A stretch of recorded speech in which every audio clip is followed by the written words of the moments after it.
Spoiler alert for Silent Hill Homecoming and Silent Hill 2. And content warning for the death of children.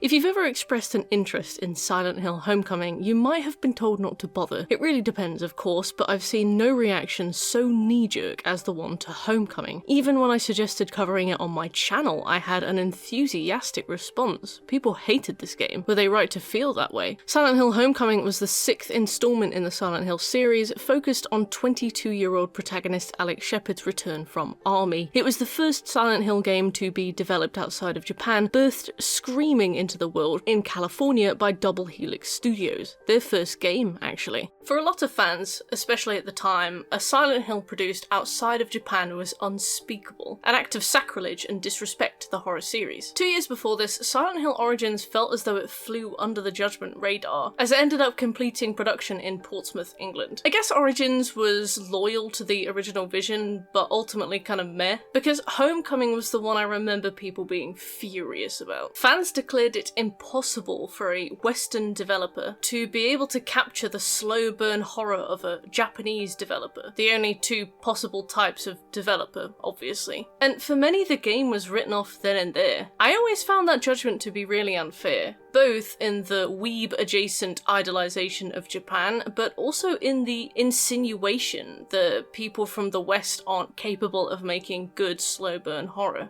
That said, damn, one of my least favourite critiques of interpretive work is "you missed the point," because it's often shorthand for "I don't like your interpretation, but I can't explain why, so I'm just going to imply that you have fundamentally failed to properly engage with the work, so as to suggest that you're factually incorrect, not that you have a different subjective take to my different subjective take, which would imply that my opinion isn't the fact. Therefore, I think it's important to be really careful when suggesting that someone has missed the point when interpreting art. With that said, I feel like somewhere along the line, someone missed the point when making this. And I would be interested to know where or how, whether this was the insistent finger-pointing of some focus group-obsessed middle manager who knew the kids love Pyramid Head, or some director who wanted to tie the game in hard with the 2006 Silent Hill movie, or whether it was genuinely a group of designers or writers or whatever who hadn't really played the original games but saw some pictures from them and decided to just start copy-pasting regardless of original artistic intent. Personally, I'd rather assume the former two, and I couldn't quite find confirmation either way. I refuse to believe that a passionate team working on their first game together wouldn't even do their homework. Still, that conclusion is where a lot of criticisms of this game end. Homecoming is a gauntlet of useless, wasteful, disrespectful, insulting fanservice, an installment of the Silent Hill series that many choose to ignore, a fuck around and find out of outsourcing your video games to stupid Americans. But I don't think that's the be-all and end-all of Homecoming. There's a lot of good to be found in this game, a lot of original concepts and fantastic themes that ended up neglected in lieu of proudly hoisting up references from previous games and doggedly asking the player if they remember this bit from Silent Hill 2, or this bit from Silent Hill 3, or this bit from the 2006 Silent Hill movie. The Silent Hill movie is a bit of an outlier for me. It's a bit of a guilty pleasure, because that thing is pure fanservice. Unrelenting, bold-faced fanservice that never claimed to try to do anything new. 2006's Silent Hill is a fairground haunted house. You sit in the little car and go from room to room, looking at the bubblehead nurse automatons springing in and out of the wall like jack-in-the-boxes. Pyramid Head stiffly swings his sword down at your car, and the camera flashes, so when you leave, blinking painfully in the bright light of the sun, you can see your moment of shock and awe on a photo. Maybe you'll get it on a keyring. I like that movie. It's a retelling of Silent Hill 1, only with a bunch of tweaks to the world, and a main cast comprised of Sean Bean and a horde of motivated, self-sacrificing, capable women. Something I found exciting when I first saw the movie as a younger teenager, raised on horror titles that didn't typically see an ensemble of that nature. It was only later when I learned that this was because the director, Christopher Gans, didn't want a man screaming and being vulnerable, so replaced him with a woman so as to retain those important qualities.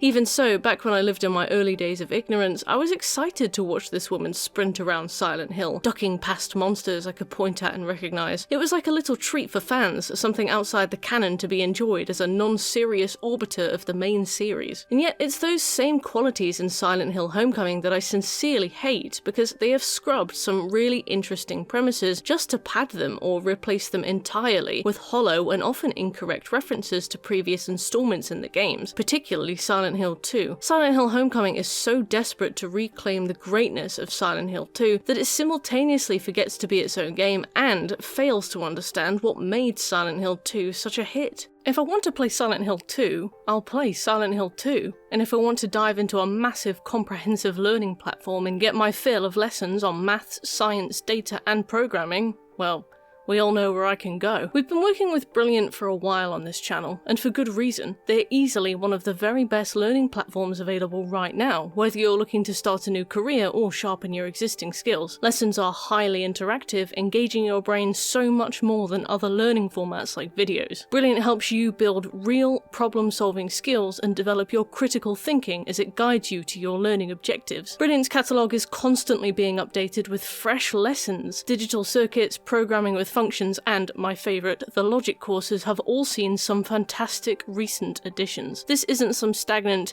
pay a subscription for a one-time purchase waste of your time. Brilliant is constantly growing, changing, and improving. I genuinely doubt you could finish all of their lessons. Learn at breakfast, lunch, or dinner, on your phone, or at your desk with Brilliant. Try Brilliant today for free over at brilliant.org/merkkk. Click the link in the description or scan the QR code on screen. You'll also get 20% off an annual premium subscription. Thanks to Brilliant for sponsoring today's video.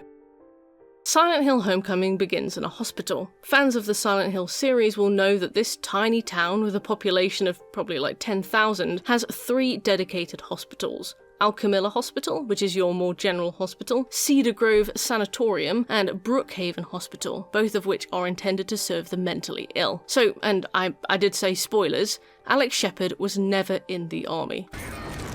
4 years prior to the events of Homecoming, Alex Shepard had a nervous breakdown after accidentally killing his brother. His mind sheltered him from that reality by convincing him instead that he's been gone for years because he enlisted in the army and is returning from deployment after being injured in combat. You can even hear artillery fire during the prologue, which functions as an extremely poorly concealed nightmare sequence. Yes, in our first of many cliches, the prologue of Homecoming is a nightmare sequence set in an altered version of Alchemilla Hospital. Alchemilla has been changed in Homecoming for some reason to Alchemilla Hospital for the mentally ill. If you're playing on PS3, you will be twigged off to this the second you load the game mid-prologue or go to make a second save within the prologue, as both actions will cause you to see the name of the previous save file. Nightmare. Yes, although you could guess this by playing, I doubt the intention was to outright tell the player this entire segment of the game is a nightmare sequence. I assume Alex's presence in Alchemilla Hospital is intended to go along with that ruse. Alchemilla is a general hospital, whereas the more famous Brookhaven Hospital and the lesser-known Cedar Grove Sanatorium are actually hospitals for the mentally ill. A new player might not twig this detail, but an established player, familiar with the franchise, might look at this and figure out the twist immediately. But if that's the case, then why rename it? Doesn't that give it away? I'd be interested to understand the reasoning behind this. I don't see the value in critically splitting hairs over this, but rather genuinely I am curious to understand how this entire sequence came about and the choices involved. I rewrote this section of my script 4 or 5 times because I cannot decide whether I think this segment of the game is good and makes any kind of sense. Having it as a nightmare sequence renders it fairly immune to any kind of critical questioning, i.e. why they renamed it Alchemilla Hospital for the mentally ill if they were going to lean into the you were injured in combat ruse, why they bothered to establish this place for Alex if they're never going to confirm whether he actually goes here in real life, why there's a nightmare prologue of the game suggesting that this is a fictitious version of Alchemilla Hospital, only to have Alex undergo electroshock therapy in real life should you earn the bad ending, presumably in that same hospital. Potentially, Alex was treated in a hospital far away, but had nightmares specifically pertaining to Alchemilla, since he and his classmates were sent there after a freak accident almost saw him die of hypothermia as a child. In Origins, we learn that Alchemilla openly abuses its patients through mistreatment and neglect, so he could have nasty associations amplified by his time there. Alex has also not received sufficient care if he's returning home still under the delusion that his brother is still alive, and that insufficient care might be reflected in his extremely violent, lonely nightmares. But we don't really know. Homecoming does this thing where it fails to establish arguably important details because it wants to be able to add whatever it fancies into the story later without contradicting itself. It has the opposite effect. effect. Silent Hill 2, as a comparison, tells you everything you need to know and makes banal everything you don't need to know, but still establishes it. James was the husband of a woman called Mary. They're both fairly young, fairly working class, judging by outfit and vehicle, and otherwise nondescript. In accompanying materials, we can learn that James was a store clerk and Mary was a housewife. James carries the sad, doomed gaze of a dairy cow. From the way he fights, we can see he has experience with guns, but likely only in a shooting range. His stance is stiff, but very rehearsed, like a man who knows about gun discipline, but only from very occasional sessions under keen supervision. Even so, we know where James was, how he got here, and as the game unravels, we learn the sequence of events that led him to the town. Alex's backstory is never fully revealed to us in a way that makes sense, which hinders the delivery of this story by throwing so many details into question. A few extra details here and there would ground us alongside our protagonist. Again, James Sunderland is proof that you can have an unreliable and even unlikable narrator without sacrificing story. Obfuscating details through omission and then never addressing them can render engagement with Alex's story frustrating. I don't know everything about James, but I know what I need to know, so I'm never in a situation of gameplay where I'm confused to the point of annoyance. Less is more storytelling only applies when there's something to begin with, and you could barely argue subtlety anyway, considering Homecoming has 50 times the dialogue and cutscenes of its predecessors. So much more time in Silent Hill Homecoming is spent saying so much less. In fact, the prologue is emblematic of how split the game is in quality. For a Silent Hill entry whose themes occasionally revolve around the concept of splits and schisms, it's ironic how observations on Homecoming can be sliced down the middle into two distinct categories: great but neglected ideas, and our assumed demographic of 13-year-olds will go crazy for this reference. Like we're so lucky Fortnite wasn't a thing when Homecoming came out, or we'd have Pyramid Head hitting the gritty along the hospital corridors. Why do you think this series is primarily consumed by 13-year-old boys? Who hosted your focus groups? Jimmy Savile? So, let's talk about the good first. The story of Homecoming is about how Alex Shepard comes to terms with the fact that he narrowly avoided being part of a sacrificial ritual involving 4 specific children, leading to the events we witness in the present. This ritual is foreshadowed to us right from the beginning. As Alex is carted from room to room, he passes people who, as we'll learn, are undergoing the same method of killing as the sacrifice children will encounter during this game: strangulation, live burial, and dismemberment. Silent Hill Homecoming isn't set in Silent Hill, it's set in the nearby town of Shepherd's Glen, and honestly, I love that. See, Silent Hill's history is built around this idea of localized gods. If you imagine an all-encompassing god who created the universe, you conjure this image of a god whose influence stretches to every inch of infinity, but whose localized power and ability to communicate seems to be limited. Silent Hill's gods are the opposite. They're creatures one dimension of separation above us, kinda like what we are to ants. They need to be summoned to exact any influence, in the same way that we might be drawn curiously and half horrified to a circle of ants all chanting our name, but even then their area of effect is very small. They have a lot of control over a town's worth of space versus minor control over a universe's worth of creation. They can be communicated with directly and can communicate back. They can even be summoned in various forms to enact change on the environment and its people. I really like the idea of a neighbouring town seeing the failures of the cult of Silent Hill to create their own paradise and go, hey, what if we also tried that? Surely it wouldn't go exactly the same, or worse. Like that old joke about science fiction writers inventing the concept of a doodad called a torment nexus as a cautionary tale, only for one-dimensional psychopath tech CEOs to go, hey, we'll make that real. I love this idea of humanity trying to play God no matter how many warnings and examples came before. Like Squid Game. The point of the show was to depict how heartless an idea that would be, and it ended up inspiring copycats with no ability to critically think about what the presence of a real-life Squid Game means. This idea that I'm special and can therefore control the torment nexus. Everyone else was simply doing it wrong, or wasn't trying hard enough, or didn't have the right intentions. Only to fall afoul of exactly the same fate, or one equally worse, is a super compelling idea for a Silent Hill concept. See, the people of Shepherd's Glen are a sect that splintered off from the main order based out of Silent Hill, and while they live under conditions similar to the people of Silent Hill, they seemed to have a different, more malevolent god answer when they called. This god demands sacrifice, ritualistic sacrifice, specifically of children, and specifically every 50 years, and those children have to be the offspring of the founding families named Shepherd, Bartlett, Fitch, and Holloway. The Shepherds, the Keeper of Arms, the policing family are to offer a child by water, i.e. by drowning. The Bartletts, the Keepers of Laws, and consequently some string of hereditary mayors, are to offer their children by earth, by burying them alive. The Fitches, the performers of rites, are a family of doctors who must offer their children by the knife, and the Holloways, the Keepers of Law, are judges and keepers of the town hall who must offer their children by the noose, i.e. by suffocation or hanging. I like this concept, escaping the clutches of the town of Silent Hill only to find yourself in a trap no parent would ever want to find themselves in, having to make unspeakable sacrifices. Imagine if you got to the age of 18 and your parents took you aside and explained to you that you needed to have a child to sacrifice in about 8 years' time. What would you do? How would you explain that to a spouse? Would you ever meaningfully be able to find love, or would you have to deceive a prospective spouse? How would you treat a child you conceived knowing it would need to die in 8 years? Would you shower it with love, like Dr. Fitch, who adored and spoiled his daughter Scarlet with everything she could ever want, making her life better but making her death so hard on him that he went insane? Or would you approach the situation like Alex Shepard's family, who totally neglected him in hopes that it would make it easier to kill him when the time came? If they don't sacrifice their children, the other world will descend upon them and everyone will be killed or taken, which is precisely what happens when Alex, the intended sacrifice, knocks his brother Josh out of a boat on Toluca Lake, leading to his accidental drowning and somehow ruining the ritual on the 150th anniversary of Shepherd's Glen, after the 3 other parents had already killed their children and completed their quarters of the sacrifice. Imagine killing your own child by hanging them to save a town full of people from certain death and eternal torment, only for the ritual to fuck up and everyone to die anyway. We see the effect of this on Mayor Bartlett, who buried his son Joey alive, and Dr. Fitch, who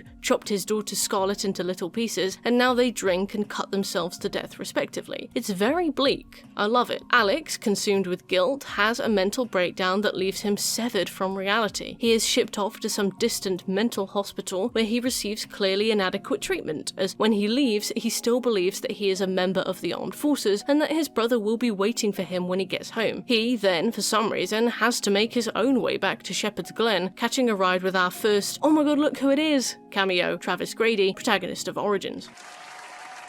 Yeah, his folks didn't even come and pick him up. That said, this is only a plot contrivance insofar as it's not addressed. Alex could have had his care ended because his parents stopped paying his bill because the other world had enveloped Shepherd's Glen, literally cutting it off from the rest of the world. As with the other installments of Silent Hill, the town ends up ripped out of the earth by its roots, roads cutting off abruptly into fog. You can't exactly mail a check when you possess no earthly means. Obviously, Alex's parents wouldn't be able to pay the bill. Obviously, the hospital he was in would discharge him early, and obviously he would need assistance from strangers to get home. As with many aspects of this game, more time is wasted on weird redundant dialogue than on even throwaway comments that would seal many of the leaks in this boat. Any context taken has to be assumed by the player, and not in a clever subtle way, in a they'll get over it kind of lazy way. Shepherd's Glen is a wonderful break from the now well-established Silent Hill. If you've played every preceding game, you will have spent 4 of the 5 installments just running around the same old streets of Silent Hill. The 3 hospitals, the amusement park, the church, the prison, the everything. Double Helix seemed to realise that they couldn't just sit there and tack on more arbitrary bowler-ramas to the town just to justify having new places to explore, so they added the new area of Shepherd's Glen and slightly padded out Silent Hill with a few additions. They introduced Silent Hill's Toluca Power Station, a Silent Hill graveyard, Silent Hill's second prison, the Overlook Penitentiary, and Silent Hill's second hotel, the Grand Hotel, which is a direct rip from the Grand Hotel of the Silent Hill movie. I suppose a town can have 2 hotels, but 2 prisons? There are like 7 people here. Shepherd's Glen is much smaller than Silent Hill. It's mainly a few streets of houses, a few small shops, a town hall, a graveyard, and a police station. Most notably, I'd argue, is Alex Shepard's house. With the exception of Silent Hill 4, The Room, it's unheard of for a protagonist's house to be a playable area. I wasn't sure how I'd feel about this, but I ended up loving it. You explore the Shepard household twice, in its normal form when you arrive home, and in its otherworld form later in the game when it's transformed into an abattoir of skin and rust and Silent Hill standard mannequins. Silent Hill Homecoming has the propensity to tell a very personal story in a very impersonal place. Alex literally lives inside the lion's den. His mother is sitting right there at the window. Even if he could physically leave, where would he go? And would his parents willingly go with him? When he arrives home for the first time, hopping off Travis's truck to the familiar, albeit foggy face of his childhood house, he finds his mother in a miserable state. She's pale, she looks really sick, she can't even look at him and will barely speak to him. His father is nowhere to be seen. Exploring Alex's house, you'll find rotting food on the table. His childhood bedroom is as he left it. Annoyingly, his home is full of the Silent Hill classic, "This lock is broken," inaccessible doors, like the glue fairy's been around piping PVA into all the keyholes. At one point, I assumed finally accessing the kitchen, after getting the water pump working in the flooded basement, would allow me to open the previously locked door between the kitchen and the foyer and create a shortcut running through the middle of the house, but frustratingly it didn't work and I had to go through the basement every time I wanted to get between the kitchen and the front door. That was really stupid. I assume it was a loading issue, since this game struggles to handle maps bigger than your average Tesco Metro, but still, did you just totally give up on having access to your kitchen, Mr. and Mrs. Shepherd? When Alex's house is consumed by the otherworld late in the game, it becomes this carnival of flesh and rusted metal. The front door is locked by 4 chains, each denoted by a particular symbol. In the foyer is a lever that, when pulled, will open up sections in the house related to each symbol. In each section is a puzzle related to different aspects of Alex's home life. The masks his mother wore to hide her pain and fear at the realization that they would be sacrificing him, medals relating to Alex's suppressed memories, Josh's Robbie the Rabbit toy, which is found submerged in the water of the bathtub, and downstairs in Alex's father's workshop, the knife puzzle, where the correct blade needs to be placed in the head of the schism. These puzzles were all really clever, and I enjoyed the way the game twisted this familiar yet cold location into something actively hostile, a spectral torturer. The free roam area of Shepherd's Glen looked a lot bigger than it ended up being. At first, I worried it would be vaguely and uselessly open world, as a lot of games of the time were attempting to move more in the direction of, but really there's like 3 streets with a bit of flavor text, a town hall, and a little playing park where, on first visit, you can hear the ghostly sounds of children playing. Peering in through the windows of shops will have Alex remark on shadowy figures that may just be his imagination. Stopping at the likes of Dr. Fisher's practice will have him recall memories of the man himself. Most of the flavor text for Shepherd's Glen imparts some personal memory, however small. And I like that. Unlike prior games, which see you lost in a web of unremarkable streets, Shepherd's Glen is a very small area you can explore in a matter of minutes, but with a much better return on that time. After a certain point in the story, the area becomes too crowded with enemies to bother trying to bum around in, and I was beelining between objectives as fast as I physically could, but we'll get to enemies and combat later. The graveyard area was also brilliant, accessed via a locked gate leading into some shared space behind Alex's home shortly after his arrival back in Shepherd's Glen. I love the design of this graveyard. It's a series of gardens, basically, all surrounded by their own walls that you need to figure out a way through. Your motivation is Mayor Bartlett, finally another human who might actually answer your questions. He can be seen digging graves in an area of the graveyard you'll need to shuffle your way around to, amongst gravestones and tombs all marked with various epitaphs. Reading said epitaphs won't raise any red flags. Only founding family children are suspiciously killed every 50 years, and will therefore be buried in the private family crypts that Alex can't access. So even though Alex Shepherd ominously bleats the question, "Why are there so many dead people here?" in a reasonably sized and not at all overcrowded graveyard that dates back almost 200 years, your first time player isn't necessarily going to notice any sort of suspicious pattern. Although American media has a reputation for busting too early, dropping tacky jump scares on everything, and perverting anything that comes remotely close to tension, I found that Homecoming possesses a lot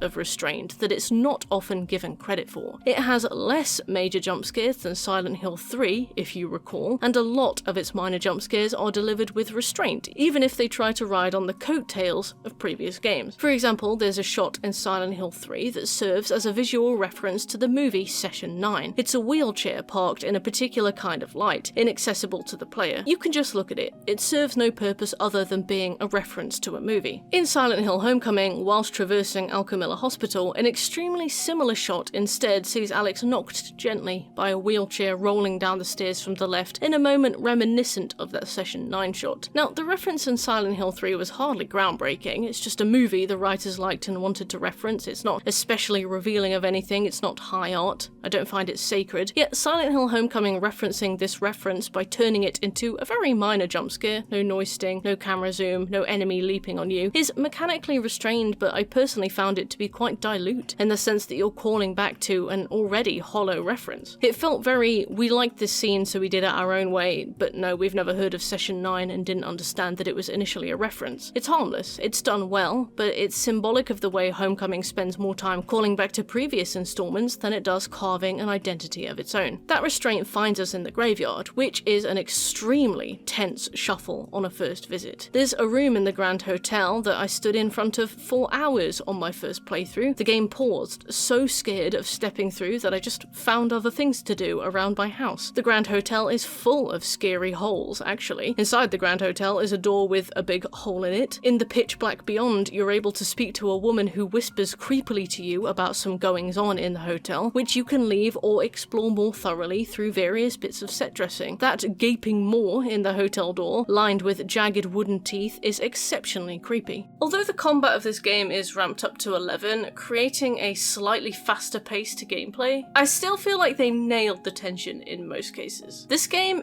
is scary, it's just scared to be its own thing. This tension evaporates the closer you get to the end of the game, but that's not something I found solely in Homecoming. I think every Silent Hill game ramps up more into action in its final few settings, even Silent Hill 2 and 3, which I think nailed the horror aspects of this series best, become fairly action towards the end. You know what to expect by the time you arrive at the hotel off Toluca Lake, so you just go in blasting, and any scares tend to be incidental. Since we're here, please subscribe to the channel and like the video if you're enjoying it. I make other video essays, and links in the description will direct you to my Twitch channel, my Patreon, and my second channel where me and my brother make more gaming related stuff. We recently did a video on all-timer British classic Thank Goodness You're Here, and we'll soon be covering Silent Hill 2's 10-star run. The problem with Silent Hill Homecoming is that it feels more like a sequel to the 2006 movie more so than anything else. Although my secondary frustration is how much inspiration it takes from Silent Hill 2. When I say inspiration, I mean straight rips off. When I was writing the script, I paused at how many times I was comparing Homecoming to Silent Hill 2. I asked myself, why should I judge this game's quality based on its predecessors? I asked myself, am I not being reductive? And no, I'm making so many comparisons between Silent Hill Homecoming and Silent Hill 2 and 3 because Silent Hill Homecoming spends most of its time comparing itself to Silent Hill 2 and 3. It's almost impossible to critique it without looking at those intentional comparisons. This game is desperate to be Silent Hill 2 too. And you see, when Silent Hill Homecoming tries to forge its own path, it does a surprisingly good job. Unfortunately, it shits on all of its effort by constantly pivoting the player back to look at previous games in the series, either in an attempt to reference them or under some misguided assumption that Silent Hill fans just want the same thing again and again forever. The game is crammed full of references. A blank spot for a painting in the Shepherd household sees Alex reference Silent Hill 2 with,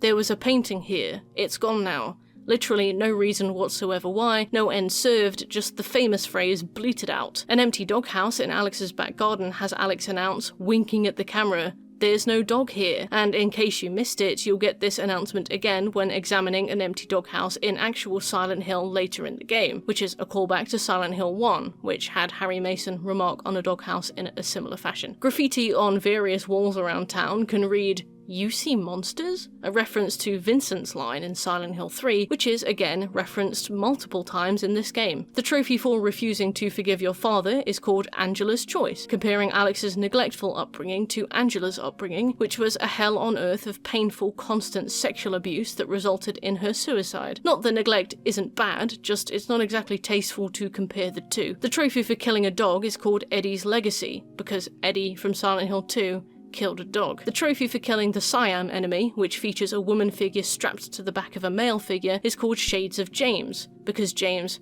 had a wife. Homecoming has its own in-water ending, because Silent Hill 2 had an in-water ending. Everything in Homecoming is trying to compare itself to Silent Hill 2 at best, and the entire Silent Hill series at worst. And yet, if I wanted to make my own Silent Hill game and reference Homecoming, I don't think there's a single iconic line I could use. The problem with Silent Hill 2's legacy is that you can't pull the same twist again in the same series. We've had the man with borderline amnesia slowly comes to realize that he killed the person he's come to Silent Hill to find. We've done it. We know the signs, we know the symptoms, we expect the twist now, we're looking for it. You could not make another Silent Hill 2 because that time has passed. Anything else even remotely similar would now need to subvert the expectation in some way as to offer any kind of innovation on the recipe. And Homecoming doesn't even try. It just thinks that we want more Silent Hill 2 with a different coat of paint. And we, the audience, won't be clever enough to see the twist coming before it even spawns in. Again, I don't know if this is writer hubris or upper management ignorance, and again, I am choosing to assume the latter. This game is full of missteps, narratively speaking, and I feel like no passionate writer would have come up with ideas this heinous, especially when a few little changes to the dialogue here and there would have made enormous differences to the quality of the output. So depending on who you ask, you'll get a few different predictions for the end of Silent Hill Homecoming from someone currently playing it. If you ask someone who has played Silent Hill 2 already, they'll sniff out the ending reveal of this game a mile away. If you ask someone who hasn't, I find that they typically see the ritualistic cult sacrifice story beat coming, but never predict that Alex was the one who killed Josh. And honestly, I kinda wish Alex hadn't killed Josh. There's a huge disconnect between the setup of this game and the payoff. Like, they changed story direction halfway through but didn't have time to go back and change parts of the first half of the story to be more in line with the reveals at the end. Firstly, Alex is the first actually competent fighter in the series. We're initially told that he was in the armed forces for 4 years since he was 18, and that's why he can shoot guns, perform dodge rolls, blocks and parries. He's got some nasty finishing moves, only as we learn, he never served in the armed forces. Instead, we find his father taught him how to fight as a teenager, and far be it from me to backseat a man's parenting, but if you were going to ritualistically sacrifice your 18-year-old son, why would you teach him how to defend himself? As we learn, Alex's parents totally emotionally neglected him and focused on Josh instead, hoping that they wouldn't build an emotional attachment to their oldest son. You're telling me you took Alex out to the shooting range once a week? Did an hourly hand-to-hand practice session? Moreover, why hasn't he gotten rusty in 4 years with no practice? I don't see why Alex couldn't have genuinely gone away and served in the armed forces. Maybe run away from home just before the final ritual was due to be completed out of frustration with his treatment and neglect, leaving the shepherds with their remaining son, the one they showered with love and wanted to keep, and forced them to drown Josh as part of the ritual instead. But maybe they were too late, or trying to sub in a different child after the fact would cause the ritual to fail, since the sacrificers' names are carved into the altar they're to be killed on. It would explain Alex's combat ability. It would explain why Alex's mother can't even look at him, why his father isn't even in the house when he gets home, and still account for why the ritual failed. This I've gone to fight for our country only to find the evil was at home all along and my baby brother has suffered immensely because I ran from my problems instead of facing them, is a theme the game tries to wave a hand at but can't commit to because it knows that Silent Hill 2 was really popular, so it needs to create a way for Alex to have killed his own brother and totally forgotten about it, just like that game. The first half of the game is setting up this idea that Josh has been taken to be ritually sacrificed, and the second half of the game wants so desperately to be Silent Hill 2 that it throws the baby out with the bathwater.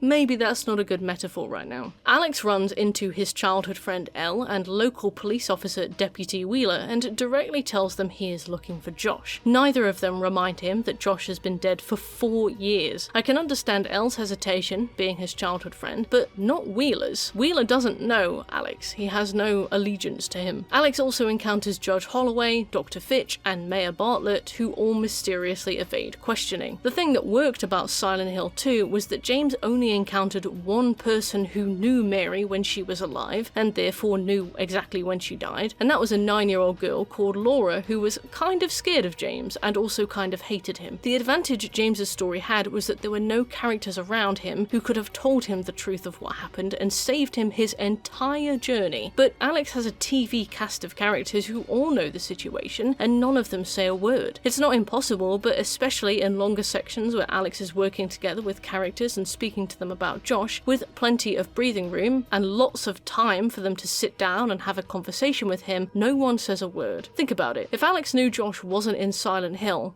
Would he have gone? Would any of them have gone? If you tell him about Josh, you won't need to babysit him on this delusional journey. These contrivances wore on me during my second playthrough. There's one scene where Alex finds Elle putting up missing persons posters. He asks her where Josh is and her eyes flicker, like she knows but doesn't want to say, but her own sister Nora went missing at exactly the same time that Josh did. She doesn't know Alex killed Josh, only that Josh went missing and Alex left town shortly thereafter. Surely she would want to discuss the convenience of that. But no, that's it broadly speaking, and any Josh conversation is ignored so as to extend Alex's plausible deniability. We are also explicitly told that everyone in Shepherd's Glen is experiencing the same otherworld. They are all seeing and being attacked by monsters, hence all the missing persons. Bizarrely, Elle doesn't know this despite being out on the streets in close proximity to monsters of the fog, and presumably this began a few years prior when the 50-year ritual failed, so this plot beat also doesn't make any sense. I wasn't sure if this was intended to be a nod to Vincent's "they look like monsters to you" line from Silent Hill 3, or if that was just an enormous oversight by Double Helix, but it tossed me out the narrative window. Was this scene written at a time when Elle, narratively, couldn't see the monsters, and it was just Alex fighting his demons? And then they didn't change it when they decided the whole town could see the monsters. A few minutes later, Deputy Wheeler confirms that everyone can see them, so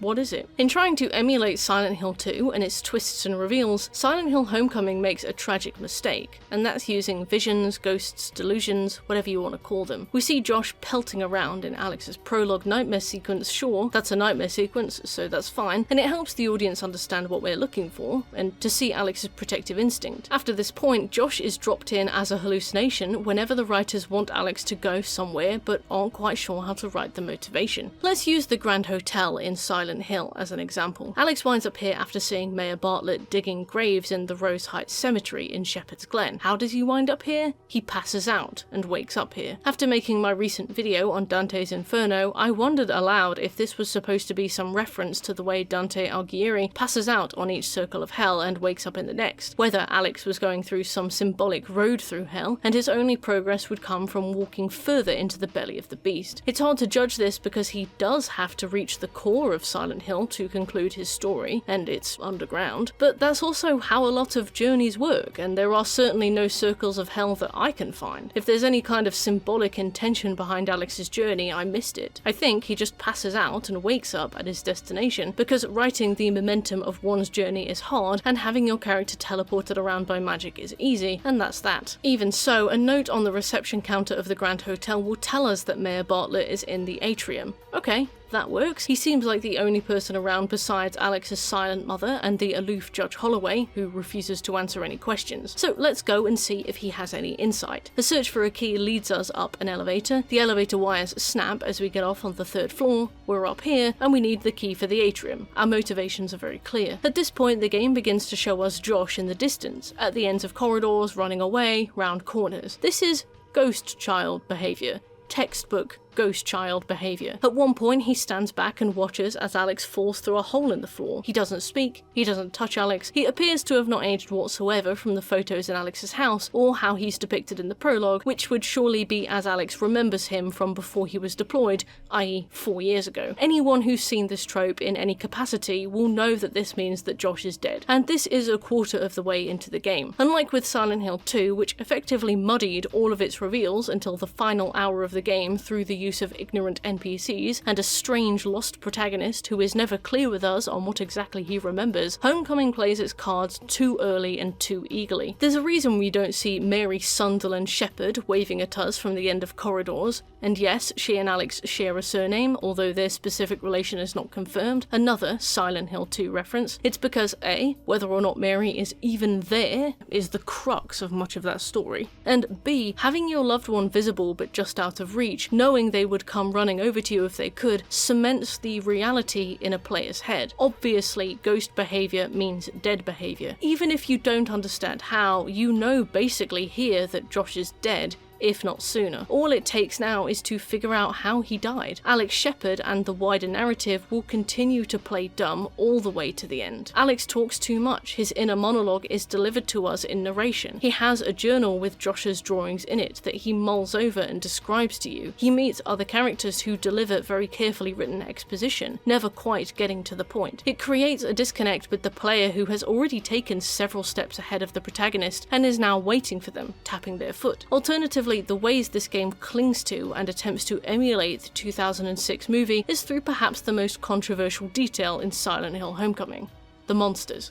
As with a lot of Homecoming, the defining line between its extremes of quality is one question. Is it desperately attempting to relive some past gem of this series it had no hand in creating, or is it something new? If the answer is the former, it's going to be miserably bad, maybe even cringe. If it's the latter, you're going to see something you love so much that you wish you could remake this game yourself just to give it the justice it deserves. To spice this section of the video up, we're going to go through every enemy in the game and I will tell you whether or not I think they are good or bad. Hopefully I can convince you that there's a crumb of goodness in this game, or at least a crumb of potential. But first, I want to talk to you about the combat. Homecoming goes for far faster paced combat than the previous Silent Hill games, but takes great care to make sure you're not charging through every area like Rambo. This is most evident in the way health items and ammo are dispersed around the early parts of the game. Even on my second playthrough, I would have to be very careful to ration my healing items lest I end up high and dry for a boss fight. I had one heal for the first two main bosses apiece, so fights were very tense. In the earlier Silent Hill games, it was rare to find an enemy you couldn't kill just by standing in front of it with a gun and filling it with holes, as most things go. Some enemies, like the insane cancers from Silent Hill 3, can be stun-locked to death with a pipe, no problems. If you try that strategy in Homecoming, you will fail. You cannot just walk in and leather the monsters until they stop moving, like in previous games. Enemies in Silent Hill Homecoming each need to be fought in particular ways, and if you refuse to learn how to fight them, you will have a miserable time with this game. We have the Needler enemies, which you cannot touch from the front. They have big blades that they'll use to block melee attacks and bullets alike, so you have to get into the rhythm of getting to their sides. You do this by carefully timing a dodge while they swipe at you with their blades, something I found very tricky, but it beats battering uselessly at their legs for 20 minutes like I first tried to do. Once you're at their side, they drop in a few hits. The ferals, the standard dog enemy, are extra weak while pouncing, and struggle to fight back if you're especially aggressive, but will shred you if you give them an opening. Bubblehead nurses are significantly more aggressive if your flashlight is on, a staple for the series,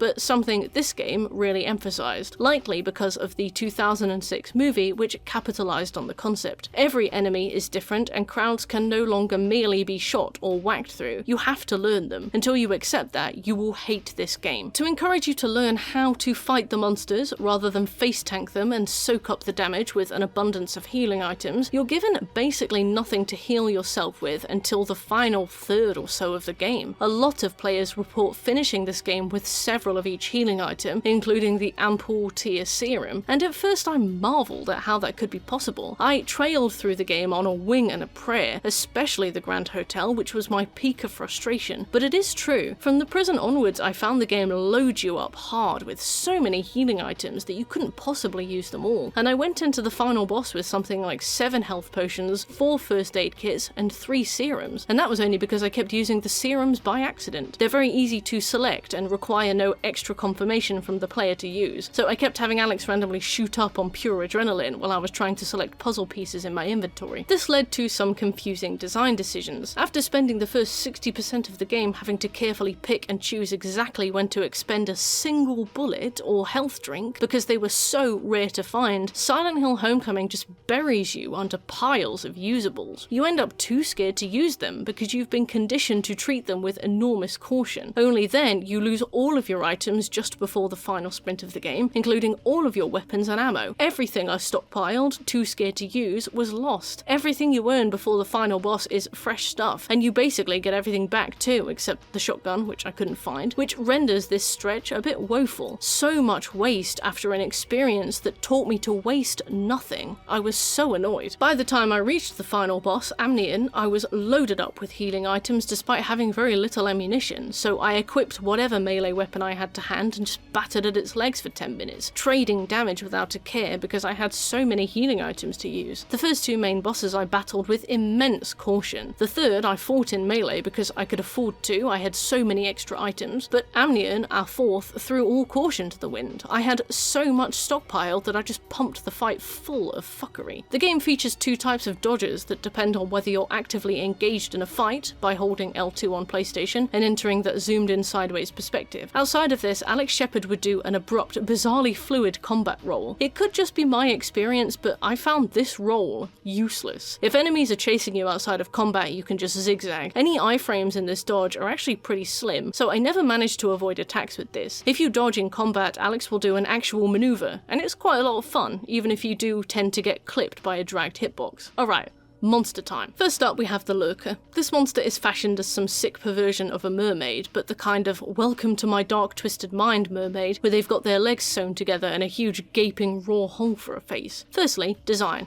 I like the design. It's a creature that shouldn't belong in water, but is somehow in water. It's a caricature of drowning. That said, if you look at any wiki pages for these, they'll give you all sorts of guff about how the maw on the face represents Alex's disdain for his mother, because it could represent a vagina. I don't really get that one. I like the subtle allusions to how it appears to be pulling itself out of the water when it stands up tall on its arms, with its legs bound, as though to symbolise Alex escaping his fate. Lurkers are easy to fight, and I'm always quite happy to square up with one when I face it. We'll give a big tick to the Lurker. Good. Next we have the Feral, the classic Silent Hill dog enemy. I don't care much for the dog enemies, and I never have. The spin on this one is that it resembles the dog you can see in a photograph that Joshua has left behind, skinned by their father and laid out on his workshop table. Adam Shepard's hobby of hunting and skinning animals isn't really explained. Hunting is a hobby, yeah, but why so much emphasis on it being dogs? Are they just someone's pet? Or like wild dogs? You earn the trophy Eddie's Legacy for killing one, yet another desperate finger pointed at Silent Hill 2. Overall, the combat is pretty fun. You cannot escape gangs of these things and just have them trailing around behind you like in previous games. They will outrun you, push you to the ground, and rip your throat out if you don't deal with them, but I wasn't exactly squealing with excitement at seeing another dog enemy in my Silent Hill franchise. Next is my least favourite enemy, the Smog. The Smog feels as though it has the same animations as the lying figures from Silent Hill 2, but with a minor nonsensical reskin. The Smog has molten lungs and a body of hot red tumours and spits out toxic fog at the player. They're a pain to fight because their ribs protect their weak spot and they can be tanky if you try to brute force them, and it's insanely stupid and tricky to literally dodge their breath attack. If at all possible, I run past these. The Silent Hill wiki goes to desperate lengths to justify these as an inclusion to Alex's story, with lines like, the Smog can be further seen as a symbol of the burning, smothering guilt that Alex suffers, that it could reference the drowning and suffocating deaths of Joshua and Nora Holloway respectively because it has visible lungs, that it looks skinned and that could relate Alex to his father. Either way you spin this, any links are tenuous at best. Functionally shit to fight, miserable to justify. It looks like the Grey Child from the film Silent Hill Homecoming. I know what you're doing. Next is the Schism, a monster I found to be simple yet refined. Dude's body, split axe head, symbolising the way Alex's psyche has split and how he hurts everyone he turns that split head towards. It also makes the best use of the new combat system with a few varied attacks, including a grab, that facilitates some really satisfying dodges and counters. Overall, good work. I like the Schism. Next is the Needler, which makes fantastic use of the new combat mechanics but puzzled me lore-wise. The Needler is a huge body with bladed limbs that looks to be giving birth to its own head. I don't get why. There's a trend of rebirth in this game, as also exemplified in the final boss Amnion, which is a huge pregnant spider and whose name harkens to amniotic fluid, but I'm unsure as to its wider relevance. I guess it's a rebirth for Alex to learn the truth and get back to his life, but I find that tenuous too. Although Homecoming spends an awful lot of time sucking Silent Hill 2 dry, I think I also saw the themes of birth in Silent Hill 3 and decided to hop on that train with very little justification. Great fight, cool monster design, yet totally irrelevant, sorry. Now on to two of the shittest aspects of the game. Firstly, the bobblehead nurses. Nurses are in Silent Hill 1 because they are relevant to Alessa's time in hospital, and they're in Silent Hill 2 because nurses became the only women James ever saw or spoke to, and he started to really want to pipe them as his sexual frustrations grew. The nurses in Homecoming are even sexier than that, bizarrely, with these huge wobbly tits that pour out of their dresses covered in a thin sheen of baby oil. They look a ton like the movie ones, where I assume this game game got its inspiration. Overall, just an embarrassing attempt at fan service for a game about the guilt following the accidental manslaughter of a man's own younger brother at the apex of a doomed situation none of them knew well enough to escape. I'm glad you went bust, you frauds. Oh, combat. Sorry, yes. They can stun-lock you senseless, which I found more frustrating than punishment for my own hubris or bad positioning. Like, there's nothing more irritating than just watching Alex get stunned out of every movement until he dies, but they're fairly fragile and even 2 headshots will do the trick. Next, Pyramid Head.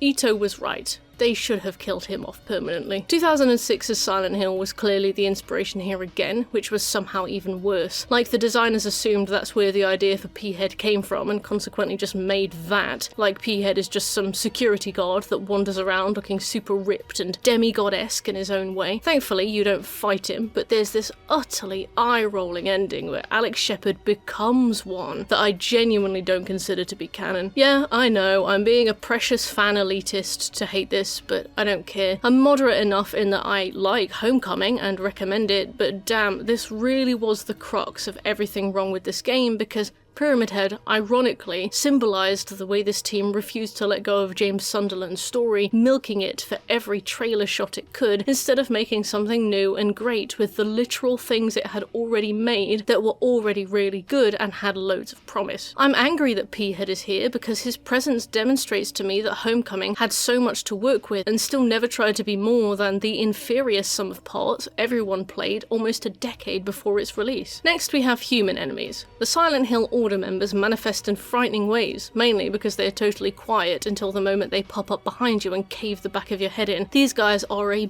bitch to fight because they take everything you've ever thrown and do it straight back at you. Sneaking hits in before you can respond is a particular gripe I have. The design is okay, and again, another reference to the suits of the 2006 movie, but frankly, I couldn't give a fuck about seeing Silent Hill goons pelting around in my video game. Thankfully, 2 headshots kill them, so I just do that. Special shout out to the boss Curtis Ackers, who physically cannot get a hit in on you if you melee him because he's so slow that you can stunlock him OG Silent Hill enemy style. Next is the second best Silent Hill Homecoming basic monster after the Schism. The Siam. This monster is constructed from a meaty man half and a fragile stilettoed woman half taped to his back. They remind me a lot of those big lads from Left 4 Dead. I like their design because they remind me so much of Alex Shepard's parents. When you think that his dad carries the Shepard's name, you have to start to wonder whether he let Lillian know what she was in for ahead of time, whether she'd have to kill a child, or raise a child knowing it would be killed, or whether he just dragged her along helplessly like the male half of the Siam steering the vehicle. The female half can still attack, of course, symbolising that Lillian has agency, but chooses to continue to allow herself to be the weapon on this man's back. It's very cool. As far as fights go, Siam is one of the least Silent Hill-esque enemies the game has. It's fast-paced and will have you eating gravel if you give it an opening, but it suits Homecoming's fighting mechanics well. Although I found it really frightening initially, I ended up really enjoying any opportunity to clap some Siam cheeks. And then we have the standard Silent Hill movie bug. That's fine. Overall, I'd say our roster of enemies leans to good more than bad, as long as you've not tried to brute force the combat in the way you would be accustomed to be able to do if coming from more traditional Silent Hill installments. This game will be the worst game you've ever played if you refuse to play by its rules. I had fun though. Finally, the bosses. Silent Hill Homecoming plays its boss cards pretty conservatively, but makes for some of the best boss designs in the series. Yes, I do actually think that. It's too late in the video for this to be rage bait. All the inflammatory people will have already clicked off. You know I mean this. So each of the 4 main bosses of Silent Hill Homecoming are based on the 4 child sacrifices of this whole 150th anniversary mess. It's not the children themselves coming back for revenge, especially since the 2 children who received the best upbringings turn into bosses that violently murder their extremely sorry parents. I just don't think an 8-year-old would bite her daddy's head off, sorry, but rather it's the residual guilt of the parents that takes monstrous form. In fact, it makes sense for Mayor Bartlett and Dr. Fitch to die at the hands of their respective bosses, because they were the parents who loved their sacrificed children more than anything, spoiled them rotten and gave them everything they wanted, and took it the hardest when their children were on the chopping block. Of all the parents, they were the ones who believed themselves most deserving of punishment. Dr. Fitch even leaves writing on the wall, in his own blood, remarking on how he wants to die. Scarlet is his guilt made manifest, and she helps make that wish a reality. Since the children died by live burial, mutilation, suffocation, and drowning respectively, these formed the basis of their boss fight design, but the bosses are also inspired by the kids themselves, who they were, what they liked, and even their age before they died. Sepulchre is the first main boss of the game, found at the end of the Grand Hotel. After pursuing Mayor Bartlett in the hopes of getting some answers about Josh's whereabouts at the state of the town, we find him in a state of his own, drunk as a skunk, digging graves compulsively, wandering the abandoned ruins of the hotel, the exact place he buried his boy alive. His voice actor performed an entire drunken song that Bartlett would have sung, and you can still find it online, but I don't know where they would have put it, and I presume that's why they didn't include it. Mayor Bartlett drops Joey's watch into the ground at his feet, and as Joey loved to garden, and in a sick perversion of his manner of death, the watch grows into the boss Sepulchre, which crushes Bartlett flat before he even knows what's going on. Sepulchre is the simplest designed main boss of Homecoming, and even then it looks fantastic. It's this enormous upper torso which begins the fight dangling from the ceiling. You have to shoot its seeds, its counterweights, which appear like body bags. When you pop enough of them, Sepulchre drops to be fought man on man. The fight is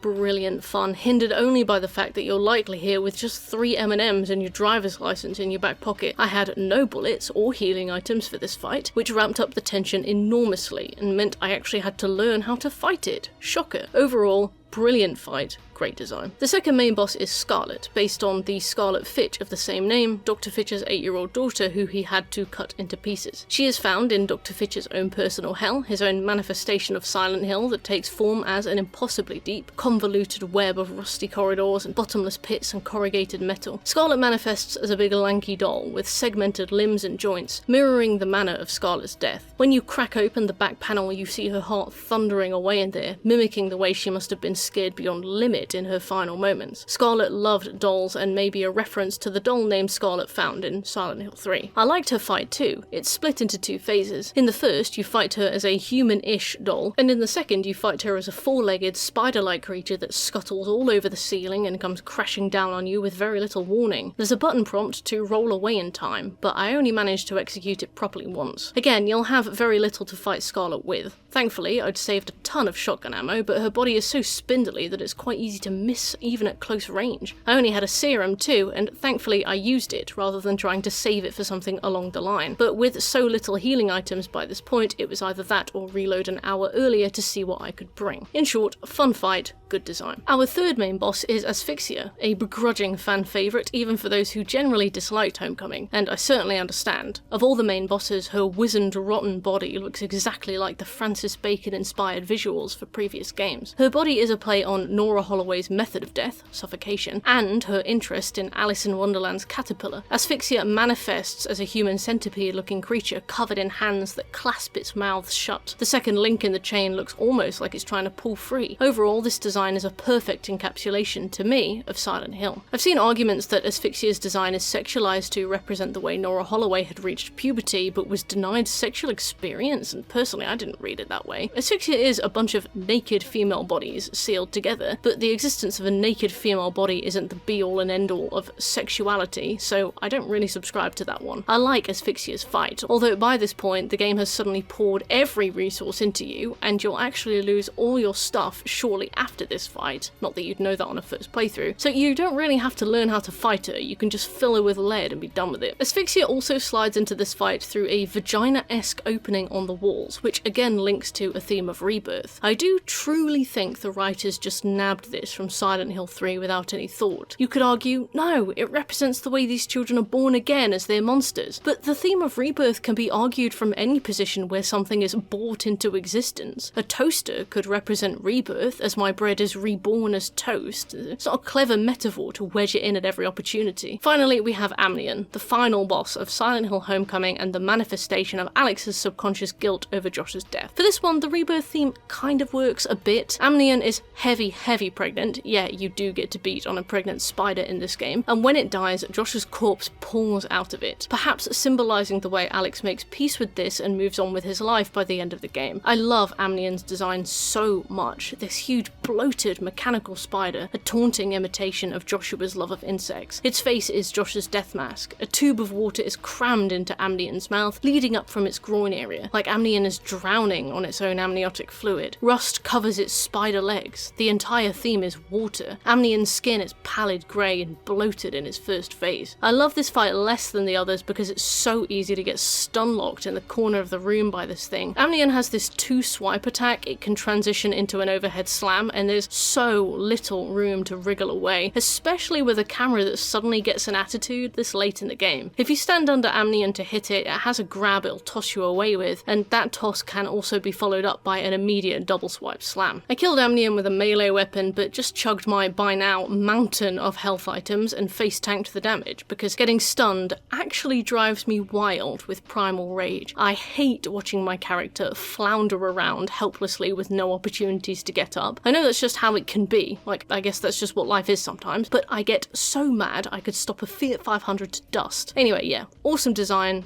okay fight. Every installment of the Silent Hill series so far has tried to keep the wider cast to a minimum, or at least give them a solid reason to stay at arm's length from the protagonist. Silent Hill is a crucible of personal growth and change, a place you fight your demons and, ironically enough, sink or swim. You either walk away with nothing but the clothes on your back and a renewed love for life, or you crumble under the weight of your wrongs and end up buried amongst the foundations. Naturally, Silent Hill Homecoming adds 2 characters, a plucky blonde love interest, Elle Holloway, and a wisecracking black police officer sidekick, Deputy Wheeler.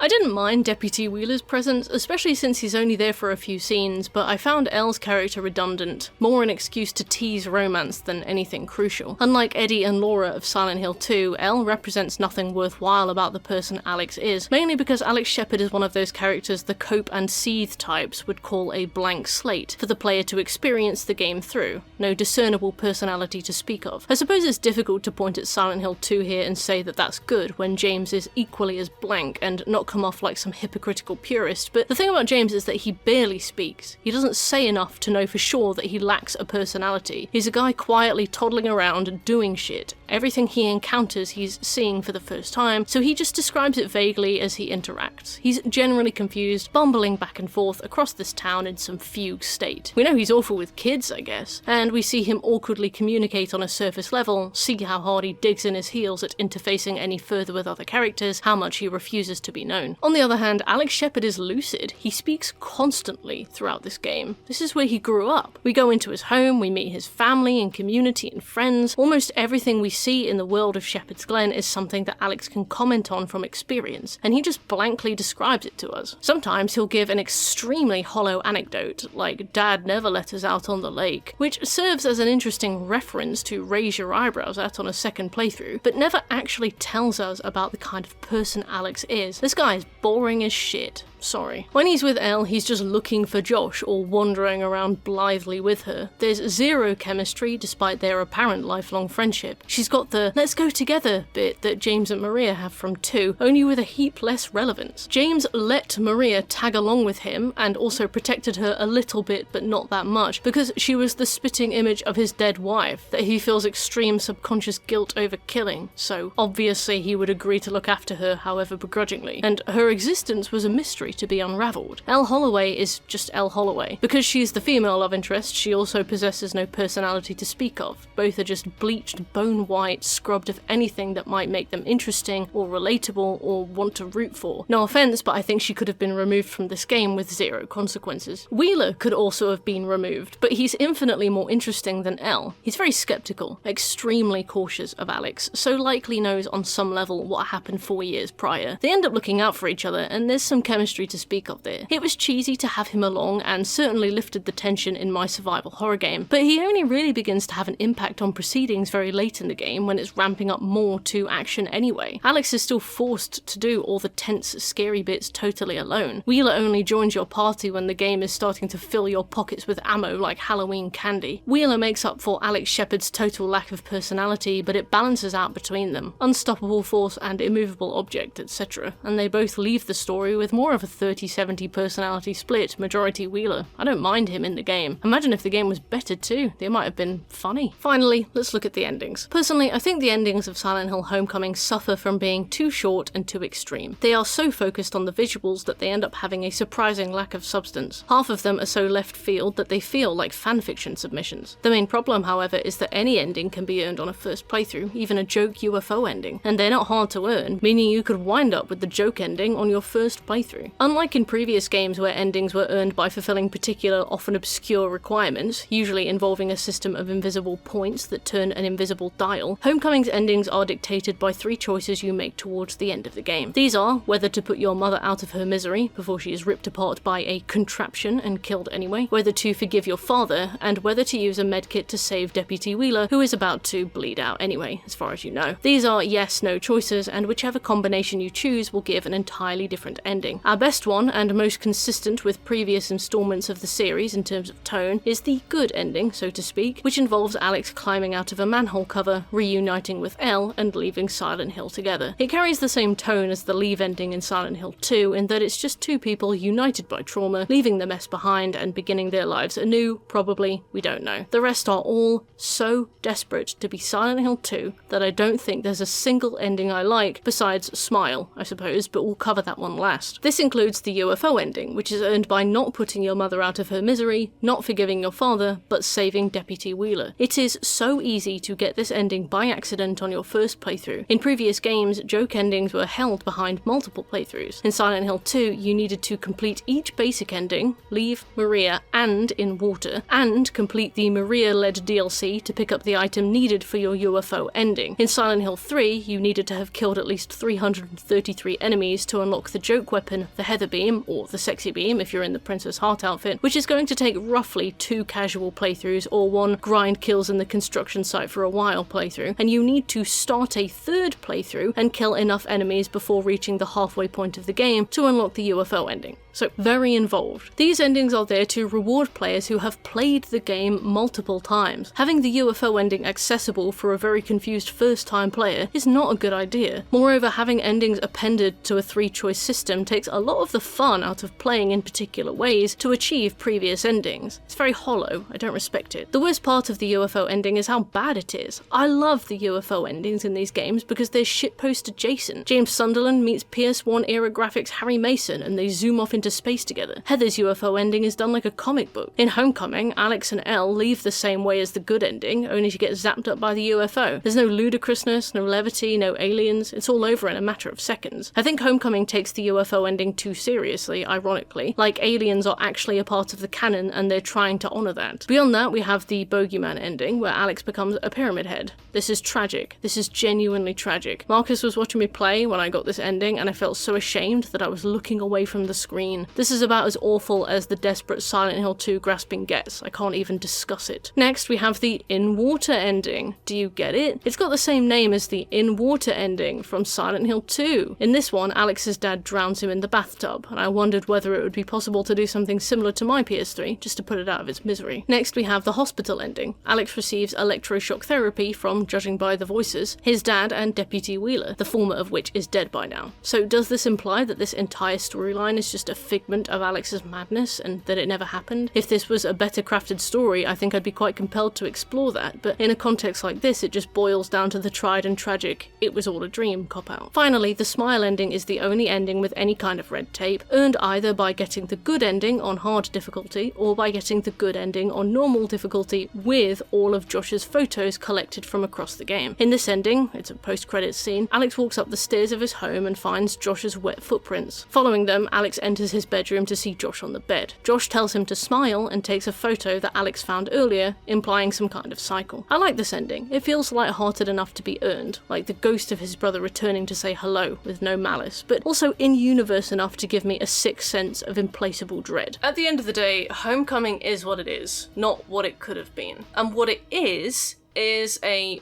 poorly considered, desperate younger sibling who flatters through imitation. Only Homecoming never grew up and understood that what made it special was its individuality. I picked up Homecoming back in the Xbox 360 era shortly after my stint with Silent Hills 2 and 3 on the PS2. Proud to say, I still have my original copies of those games. And I remembered it so well that I defended it for years. Now that I've played more games and kind of built more experience, I think I can see the problems with Homecoming way more clearly. That doesn't mean it isn't a good game. I think it's a perfectly serviceable game. I think, especially if you were to judge it outside the Silent Hill canon, Homecoming is a worthwhile time with some fun puzzles and action. Unfortunately, it's the the fifth child in the Silent Hill series, and it fails to live up to that legacy because it refuses to invest itself in what that legacy requires. It just wants to do whatever Big Brother Silent Hill 2 is doing. Only James killed his wife on purpose. Alex killed his brother by accident. Morally speaking, there's not much to explore. Guilt without morality is just sad, and I felt sad for Alex, yes. But did I feel like I learned anything more about Alex? The kind of person he was in private, the kinds of choices he made, his moral compass, when I saw his brother bang his head on the side of the boat and fall into the lake? No. Because it was an accident. Morality's outside of the equation in an accident. Homecoming offered so much in terms of psychological themes. The bond between siblings, the duty of older siblings, survivor's guilt, actual war PTSD, young veterans, ending cycles of familial abuse, horrors of home life, neglect, religion, the ineffable morality of a higher power, to name just a few things. The very morality of this ritual was never fleshed out. There was no effort to depict this to us, to help us understand what exact situation these parents were in, to ask what we would do in their shoes. Would you die for your siblings? Would you expect your siblings to die for you? Do you think you could? Do you think that you could ask that of your own children to choose? Or do you think you would have to steal one of your children away in the night and do it privately and in secret and pretend they went missing? Could you ask a potential spouse to be party to that? Or would you have to marry somebody and knowingly deceive them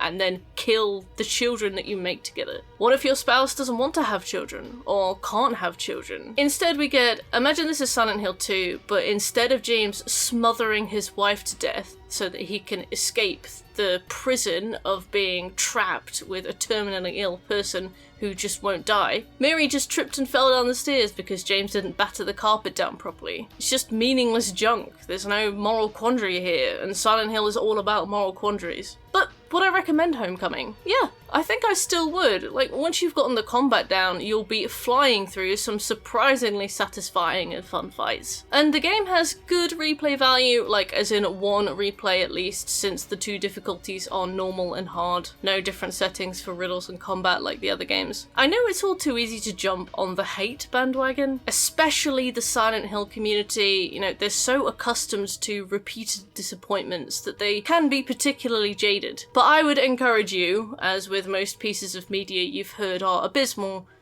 to at least try it for yourself.